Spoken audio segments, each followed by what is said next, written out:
Iya, iya.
Brigadir J kembali diotopsi atas permintaan keluarga.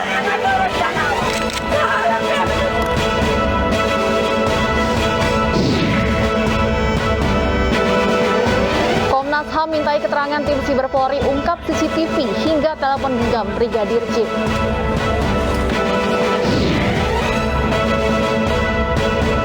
Diduga hilang kendali, truk tronton bermuatan air mineral menabrak kios dan sepeda motor.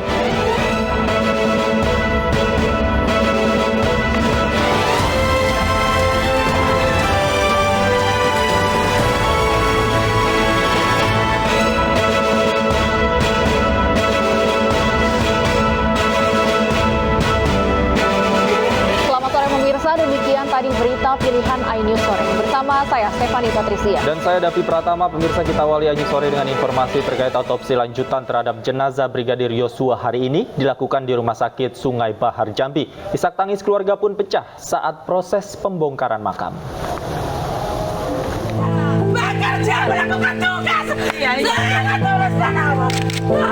Isak tangis keluarga mengiringi proses pembongkaran makam Brigadir Nofriansyah Yosua Huta Barat alias Brigadir J pagi tadi. Keluarga melakukan prosesi doa bersama di makam Brigadir J sebelum proses ekshumasi digelar. Suasana haru terpancar dari raut muka keluarga ketika melantunkan doa bagi Brigadir J di makam.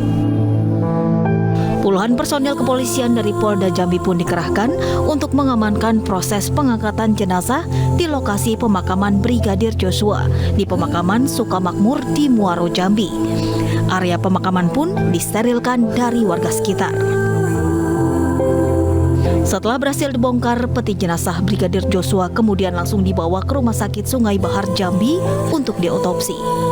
Dari Jambi, tim liputan iNews melaporkan. Pemirsa, tim forensik yang mengotopsi ulang jenazah Brigadir J menyatakan akan independen menyampaikan hasil otopsi ulang. Komnas HAM dan Kompolnas juga mendampingi otopsi ulang jenazah Brigadir J. Itu betul luka atau tidak, karena pada saat terjadi pembusukan tentunya kita harus sangat berhati-hati. Warna merah di tubuh itu bisa saja merupakan postmortem staining atau postmortem discoloration yang harus kita pastikan dengan pemeriksaan mikroskopi. Nah, itu semua butuh waktu, ya, maka doakan semoga dalam waktu yang tidak terlalu lama kita bisa nyusun laporannya, dan nanti tentu laporan ini akan kita sampaikan kepada penyidik agar penyidik juga bisa membuat terang perkara ini. Kami juga pada saat otopsi tadi kami sangat terbuka dan kami bisa nyatakan kami bersikap independen dan imparsial. Tidak ada yang menitipkan apapun atau memberikan intervensi apapun, dan saya rasa di sini kehadiran dari Komnas HAM dan Kompolnas juga menjadi pemasti, ya, mengawasi pekerjaan kami dan memastikan dan beri jaminan kepada masyarakat bahwa pekerjaan yang kita lakukan di sini secara independen dan imparsial. Sementara itu, menurut polisi, otopsi ulang dilakukan sebagai bentuk komitmen Polri dalam mengungkap kebenaran kasus tewasnya Brigadir Joshua. Ya, sesuai dengan arahan Bapak Presiden agar kasus ini dibuka secara terang benderang. Proses ekshumasi ini dilaksanakan oleh tim expert dari Perhimpunan Kedokteran Forensik Indonesia yang sudah melakukan asesmen terhadap dokter-dokter yang akan ikut melaksanakan otopsi ulang dari berbagai rumah sakit dan dari berbagai universitas. Tentunya untuk pelaksanaan ekshumasi ini dari Perhimpunan Kedokteran Forensik Indonesia, mereka memiliki sifat independen dan juga imparsial. Artinya apa? Artinya bahwa hasil otopsi ulang yang dilaksanakan pada hari ini memiliki dua konsekuensi. Konsekuensi pertama dari sisi keilmuan harus betul-betul sahih dan bisa dipertanggungjawabkan. Konsekuensi kedua, karena ekshumasi ini adalah dalam rangka keadilan dilaksanakan oleh pihak yang berwenang dan oleh kedokteran forensik, nah ini harus memiliki konsekuensi yuridis.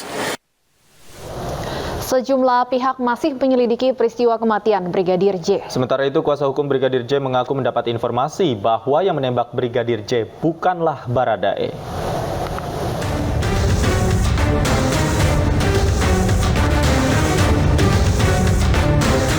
Kematian Brigadir J masih menjadi teka-teki. Polisi menyebut Baradae menembak Brigadir J ketika insiden di rumah Irjen Pol Verdi Sambo beberapa waktu lalu. Dari situ kemudian saudara RE, karena berada tangganya itu letter L, ya, baru separuh tangga, kemudian melihat saudara J keluar dari kamar tersebut, menanyakan ada apa. Bukan dijawab, tapi dilakukan dengan penembakan. Pada saat itu tembakan yang dikeluarkan atau dilakukan oleh saudara J tidak mengenai saudara RE, hanya mengenai tembok, sehingga saudara RE berlindung di balik tangga yang arah naiknya.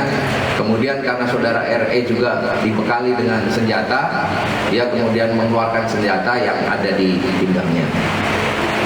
Nah, ini kemudian terjadi penembakan, di mana beberapa kali kalau kita lihat dari TKP kami menemukan adanya bekas tembakan di tembok yang ada di tangga itu sebanyak 7 bekas atau titik tembakan. Namun belakangan pihak keluarga mengaku ada banyak kejanggalan dalam peristiwa tersebut. Bahkan kuasa hukum Brigadir J mengaku mendapat informasi bahwa yang menembak Brigadir J bukanlah Baradae. Kalau penjelasan daripada Karopenmas adalah berada tetapi kalau berdasarkan temuan saya yang punya motif bukan Baradae tapi adalah orang lama. Orang lama itu biarkan penyidik yang mengungkap. Orang lama itu siapa, Pak Orang lama itu Kamarudin? disebut dengan Kuat Lama. Oke, apakah sama-sama ajudan dari Kadif Propam pada saat itu? Tentulah dia. Jadi di antara yang 8 itu kan sudah meninggal 1, sisa 7. Jadi ini adalah di antara yang 7. Oke, kalau demikian informasi yang Anda dapatkan apa motifnya? Motifnya kebencian dan iri hati, iri dan dengki karena bapak dan ibu sangat sayang kepada Brigadir Joshua ini sehingga menyebabkan iri hati. Kalau kita kepada Alkitab di mana orang bersaudara sangat benci kepada Yusuf dijual kepada Mesir kurang lebih itu. Sehingga ini selalu terulang terus.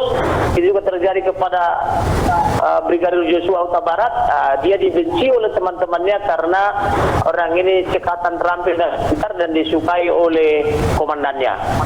Baik, Anda sebutkan tadi bahwa pengancaman pembunuhan Brigadir J sudah berlangsung sejak lama. Apakah artinya ancaman ini juga dilakukan oleh yang Anda sebutkan tadi yang memiliki motif iri hati dan sebagainya? Betul, jadi di antara saksi yang spektakuler dengan almarhum itu sering mereka itu curhat-curhat melalui telepon atau melalui WhatsApp dan mereka memberi inisial sebagai orang lama atau sepuh lama. Kemudian sampai di hari terakhir tanggal 7 di Magelang, dia juga masih mengancam almarhum dan mereka mengidentifikasi sebagai orang lama atau squad lama. Nah, jadi mereka membuat istilah itu squad atau orang lama gitu loh. Seperti apa tepatnya bentuk ancaman atau teror yang diterima oleh Brigadir J? Apabila naik ke atas, dia akan dihabisi. Tetapi apakah yang akan naik ke atas ini kita tidak paham. Itulah tugas penyidik mengungkap apa itu naik ke atas itu. Hingga kini sejumlah pihak masih menyelidiki dan mencari informasi yang sebenar-benarnya atas peristiwa yang menggegerkan publik. Pemirsa, hari ini Komnas HAM akan kembali melakukan pemeriksaan tambahan terkait kasus polisi tembak polisi yang menyebabkan seorang brigadir meninggal dunia. Setelah kemarin dilakukan pemeriksaan terhadap jejak dan ADC, hari ini akan dilakukan pemeriksaan jejak digital, siber, dan forensik. Komisi Nasional Hak Asasi Manusia atau Komnas HAM akan melakukan pemeriksaan lanjutan, di mana pada hari ini pukul 13.00 WIB dijadwalkan akan ada pemeriksaan siber dan digital forensik terkait kematian Brigadir J alias Nofriansyah Yosua Huta Barat di rumah Kadif Propam Polri nonaktif Irjen Polisi Verdi Sambo. Nantinya tim laboratorium forensik Polri bersama pihak-pihak terkait akan mengecek rekaman kamera CCTV serta telepon seluler. Meski belum dijelaskan secara rinci, namun Komisioner Komnas HAM Khairul Anam sempat mengatakan bahwa hari ini setidaknya ada 3 buah ponsel Brigadir J, CCTV rumah dinas Irjen Sambo, dan sejumlah barang siber lainnya. Tak hanya itu, Komisioner Komnas HAM tersebut menegaskan bahwa untuk pemeriksaan hari ini tidak penting berapa orang yang akan diperiksa, melainkan lebih kepada bukti digital itu sendiri.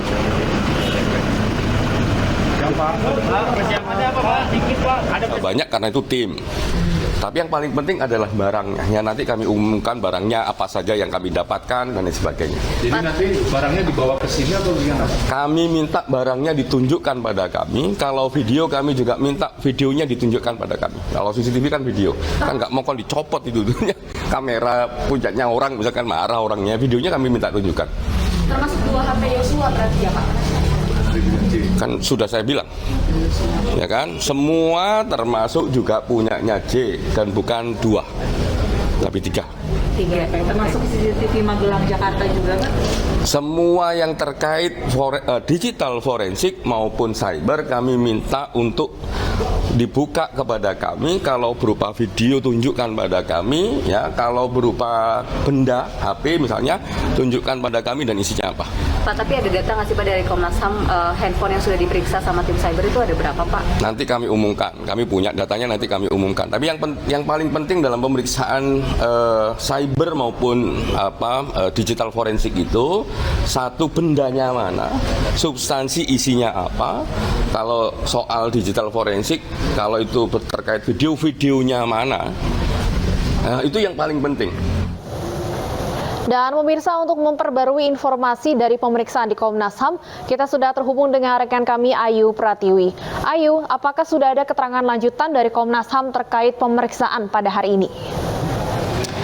Iya, selamat sore Stephanie dan juga Dapi. Memang pemeriksaan lanjutan sedang dilakukan oleh Komnas HAM dan agenda hari ini adalah pemeriksaan untuk telepon seluler dan juga CCTV. Rencananya dijadwalkan pada jam 13 waktu Indonesia Barat, namun tadi pemeriksaan baru saja dilakukan pada pukul 14 waktu Indonesia Barat dan saat ini pemeriksaan masih berlanjut.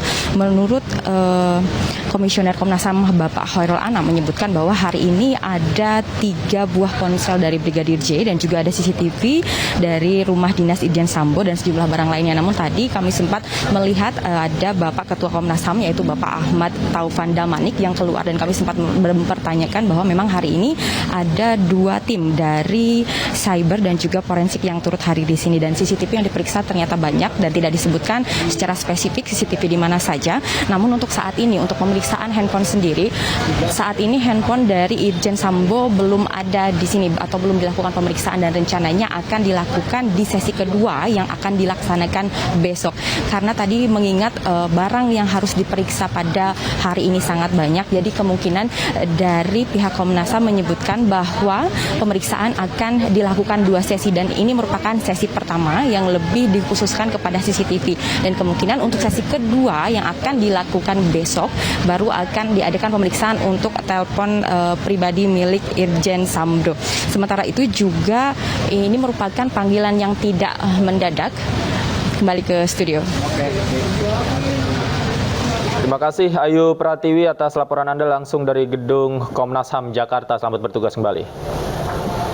Pemirsa, apakah akan ada fakta baru terungkap setelah otopsi ulang jenazah Brigadir J? Kami akan membahasnya usai jeda berikut, tetaplah bersama kami.